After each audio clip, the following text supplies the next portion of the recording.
कहानी एक खत पहला बाब। दोरी का दर्द। रेहान एक देहाती नौजवान था जो अपने वालिद आरिफ के साथ एक छोटे से गांव में रहता था।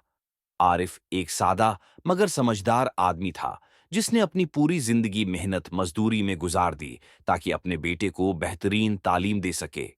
रेहान ज़हीन था और उसकी काबिलियत देखकर आरिफ ने फैसला किया कि वो उसे शहर भेजेगा ताकि वो आली तालीम हासिल कर सके। मगर उसका मतलब ये था कि बाप और बेटे को एक दूसरे से दौर होना पड़ेगा। बेटा, मैं चाहता हूं कि तुम पढ़ लिख कर एक बड़े आदमी बनो।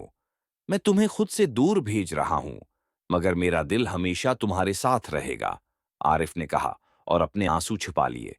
रिहान शहर चला गया, मगर वक्त के साथ साथ वो अपने वालिद से कम बात करने लगा।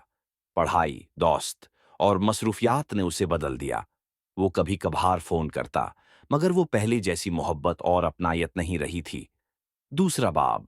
वालिद का इंतजार। आरिफ हर रोज गांव के पुराने पोस्ट ऑफिस में जाकर खतों का इंतजार करता, मगर कोई खत नहीं आता। कभी वो फोन के करीब बैठकर सोचता कि शायद आज रेहान कॉल करे, मगर फोन खामोश रहता।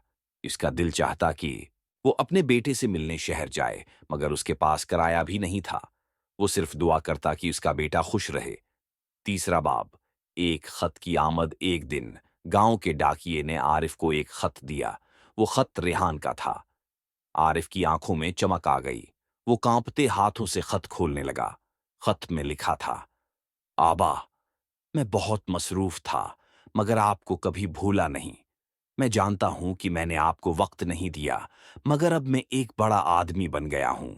जल्द ही मैं वापस आ रहा हूं, और इस बार हमेशा के लिए।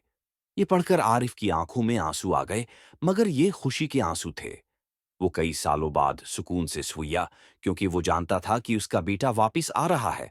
चौथा बाब। मुलाकात। चंद दिन बाद एक बड़ी गाड़ी गांव में दाखिल हुई। लोग हैरान होकर देख रहे थे कि ये कौन आया है।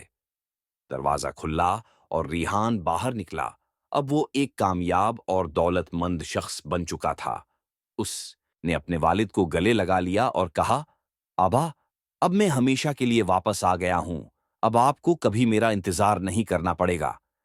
आरिफ ने अपने बेटे को देखा, मुस्कुराया और कहा, बेटा, मेरी सबसे बड़ी खुशी तुम्हारी कामयाबी नहीं, बल्कि तुम्हारी वापसी है। इख्तिताम। वालिद की मोहब्बत का इन्हाम। ये कहानी हमें सिखाती है कि वालिदीन की मोहब्बत सबसे अनमोल होती है। वक्त और फासले चाहे जितने भी हों, एक माँ बाप का दिल हमेशा अपनी औलाद के लिए धड़कता है। अगर हम अपने वालिदीन को वक्त नहीं दे सकते, तो हम कामयाब होकर भी अधूरे रहते हैं।